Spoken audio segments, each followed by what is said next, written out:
Olá, tudo bem? Eu sou Miriam, professora de escola dominical da turma de pré-juvenil de 11 a 13 anos, da Igreja Metodista do Retiro Poético, Cordeiro, Estado do Rio de Janeiro. E hoje nós vamos para a terceira lição da apostila de Missão e Evangelização. E o tema de hoje é evangelização pessoal. E se eu pudesse mudar esse tema, eu colocaria que todos nós somos um livro.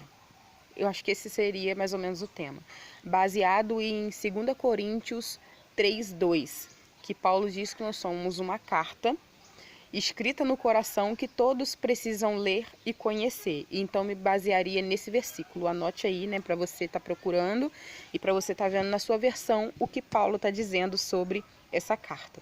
2 Coríntios 3:2. Esse vai ser o nosso texto base. E se eu pudesse mudar, como disse, eu teria colocado esse tema, né? Que nós somos um livro que precisa ser lido, né, por todos. E não sei nem se foi isso que eu falei antes, mas é isso aí. E o que eu quero dizer é que, com base, né, nesse versículo e com base, né, nesse estudo de evangelização pessoal, eu acredito que a nossa vida, né, tem uma importância muito grande no reino de Deus. Embora no estudo passado a gente aprendeu que nós somos apenas cooperadores, quem faz a obra é o Senhor, né? Quem vai agir, é, quem vai amolecer o coração das pessoas, quem vai convencê-las, né, do pecado. Olha que sol maravilhoso, gente. Ai, eu amo ficar aqui. Quem vai convencer as pessoas do pecado, quem vai tocar no coração delas na hora da evangelização, quem vai fazer elas sentir algo diferente é o Espírito Santo de Deus. Nós só vamos cooperar com isso. A nossa vida é um instrumento na mão de Deus para que as coisas fluam no reino, né? Então, seja esse fluir através da dança, seja esse fluir através da pregação, através dos louvores, através da arte, através do teatro, nós somos apenas um instrumento. E Deus vai nos usar de acordo com aquilo que nós somos chamados, né, para o reino de Deus. Mas quem vai fazer é o Espírito Santo. Por mais que eu dance bonito, por mais que eu cante bonito, por mais que eu pregue bem, isso tudo só vem por meio do Espírito Santo. E quem vai agir é o Espírito Santo. Nada que nós temos é nosso ou vem da gente, é tudo dom de Deus.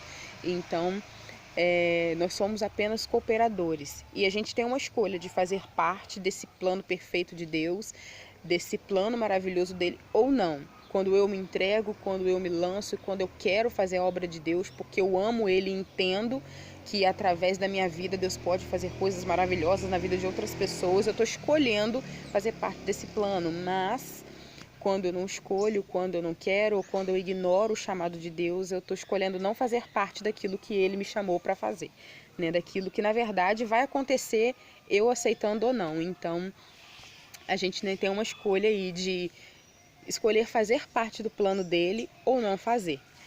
Então, na evangelização não é diferente, né? Tudo acredito que começa por meio da evangelização, seja no meio da nossa família, no meio de pessoas que não creem em Deus, no meio da escola, com pessoas, com crianças, com adolescentes, com professores que não creem no Senhor, seja na faculdade, seja, né, no local de trabalho.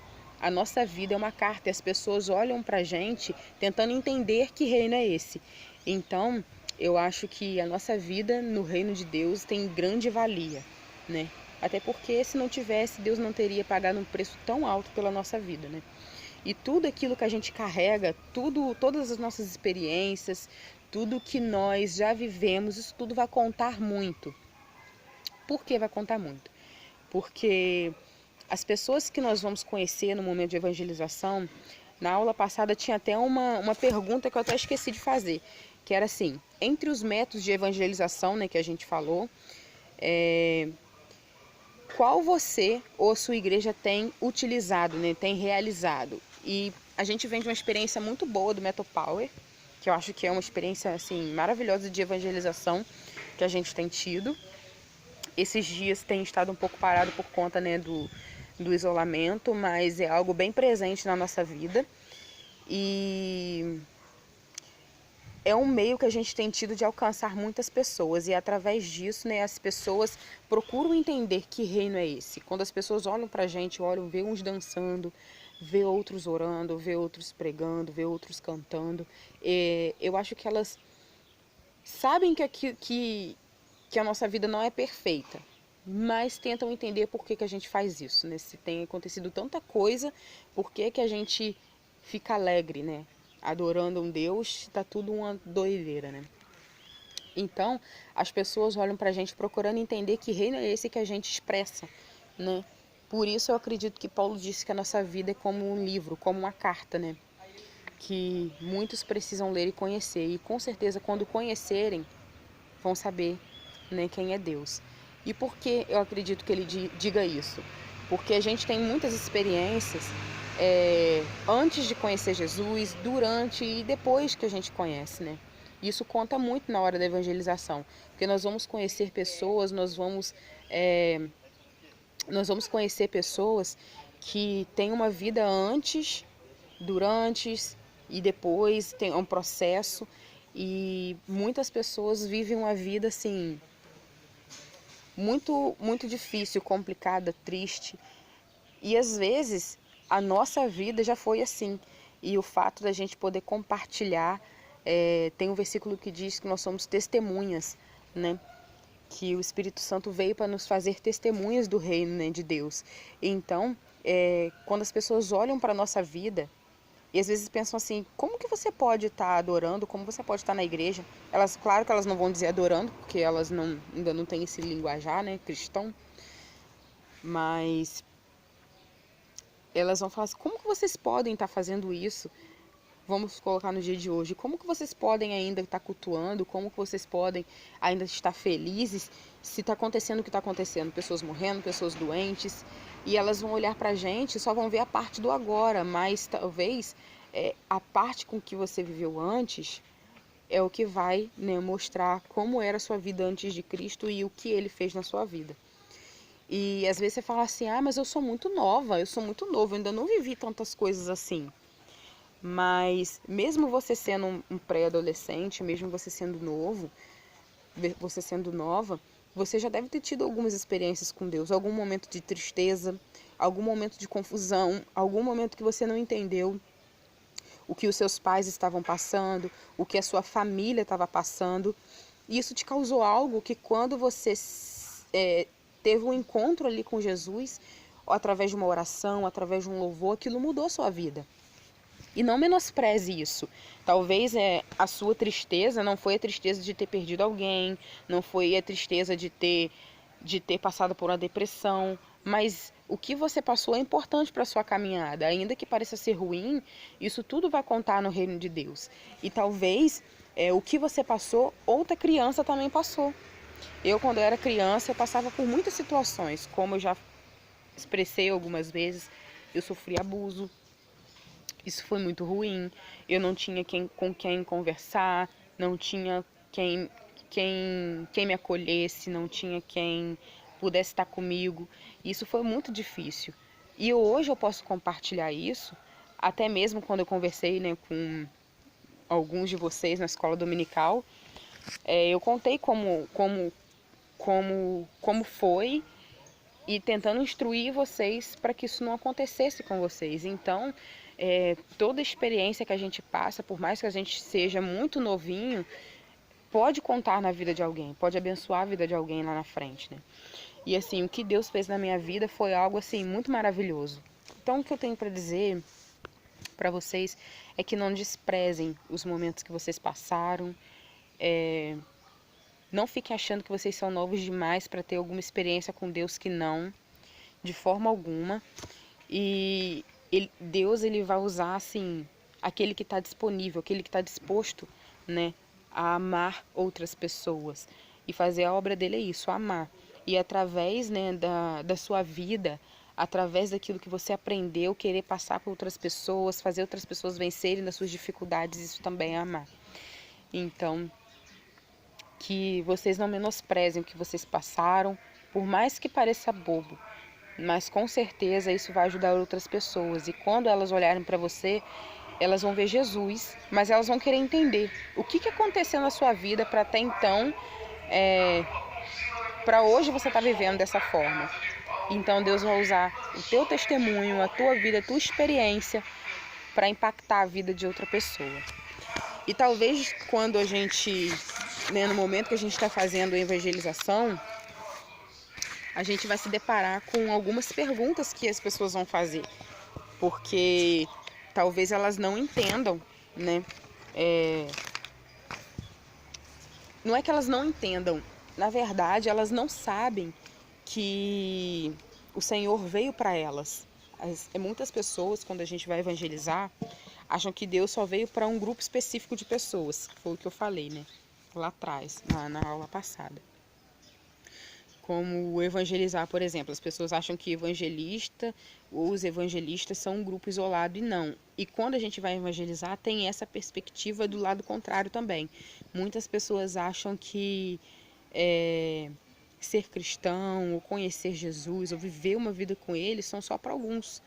São só para algumas pessoas que não bebem, que não fumam. Só que, na verdade, quem tem uma vida boa, vamos dizer assim, não precisa de Jesus, porque ele veio para os doentes. Então os doentes são exatamente esses, que bebem, que fumam, que se prostituem, que matam, que traficam, pessoas, vamos dizer assim, né, para a sociedade, ruins. Então Jesus veio exatamente para essas pessoas. E eu era uma pessoa assim. Eu fui uma pessoa que durante a minha adolescência, na minha pré-adolescência para minha adolescência, eu tinha mania de roubar pequenas coisas, né? Eu furtava pequenas coisas, eu gostava de moedas, tudo quanto é coisa pequena, assim, pulseiras, coisas de cabelo, coisas assim, muito, sabe, pequenas. Eu não sei explicar por que eu gostava disso, mas era uma coisa que vinha em mim, era uma maneira de eu fugir das coisas que, sabe, que aconteciam comigo. Então, mesmo eu sendo dessa forma, Deus me amou. E por isso eu consegui ser curada, liberta disso. E hoje eu sou uma pessoa muito melhor, sem dúvida. Ainda preciso muito de mudança. Mas Jesus, ele veio exatamente para mim, que era doente. E Deus quer alcançar outros doentes também, porque Ele é o médico dos médicos. Mas talvez, no meio do caminho, você vai se deparar com algumas pessoas que vão fazer algumas perguntas para vocês. Tipo assim, ser salvo? Para ser salvo não precisa ir na igreja. Só que, aí eu vou ler algumas coisas que estão embaixo acerca dessas perguntas que vocês podem responder. Vou tentar ser mais rápido possível. Aí talvez uma pessoa que você vai evangelizar, seja no Metopower, na igreja, no colégio, dentro da sua família, pessoas que não conhecem ainda o Senhor Jesus. E talvez no meio da evangelização ali, você contando a sua vida, ou a pessoa até se chegando a você, e naquele momento Deus te dá uma oportunidade de evangelizar, e talvez ela fale assim, ser salvo. Para ser salvo não precisa ir para a igreja. Só que ir à igreja não salva, mas os salvos em Jesus Cristo se reúnem para manter a comunhão uns com os outros e adorar a Deus juntos, como diz lá em Salmos 133, né? Então, nós que somos salvos, o nosso prazer não é estar na igreja, não é estar com os nossos irmãos, com as pessoas que nós amamos. Então, essa pessoa deve entender que, mesmo que isso não a leve à salvação, as experiências, na verdade, que ela vai ter ali também, vai ser um passo para fazer ela aprender como é a vida de um salvo. Então, é necessário estar na igreja, é necessário estar em comunhão. Aí talvez a pessoa fale assim, eu me considero bom, mas não pretendo mudar de religião. Então, o que no caso você deveria dizer? A Bíblia diz que ninguém é bom, o homem salvo unicamente, exclusivamente por Jesus. Porque se a gente fosse bom o suficiente, a gente poderia se salvar. Mas na verdade não é, né? Então talvez diga assim, qualquer religião serve. A religião em si não salva ninguém. Uma boa religião é aquela que nos ajuda a conhecer o plano de Deus e nos aproxima dele. Algumas religiões ensinam princípios que são contra os princípios estabelecidos pela palavra de Deus. Somos salvos pela ação de Jesus em nossa vida. Ou seja, se nenhuma religião dá importância àquilo que Jesus fez por nós, porque a gente não pode salvar a nós mesmos, mas só Jesus poderia. Então, se alguma religião não prega isso ou não dá essa devida importância ao que Jesus fez, então ela não serve. Ou talvez a pessoa fale assim, eu sou um mau elemento. Deus não quer um pecador assim, como eu falei, das pessoas que sempre dão desculpa, eu preciso parar de fumar para ir para a igreja, preciso parar de beber. E Deus não rejeita ninguém. Aquele que confessa os seus pecados e os deixa, alcança a misericórdia do Senhor. Então, Deus ele não rejeita ninguém, como eu disse, ele veio exatamente para os doentes. Então a pessoa não precisa dessa desculpa, porque quem vai fazer com que ela mude de conduta é o Espírito Santo de Deus. Quem vai fazer ela largar o cigarro, quem vai fazer ela largar a bebida, quem vai fazer ela largar as suas mazelas, os seus pecados, como eu larguei, é o Espírito Santo de Deus. Ou talvez a pessoa fale assim, agora não, deixa para mais tarde. E talvez mais tarde nem aconteça, né? Talvez mais tarde não chegue para ela, porque a gente sabe que Jesus vai voltar, mas a gente não sabe quando que ela vai ter um encontro com Jesus. A gente não sabe se o dia da nossa morte é hoje ou amanhã. Então, por que deixar para mais tarde o que a gente pode fazer hoje, né?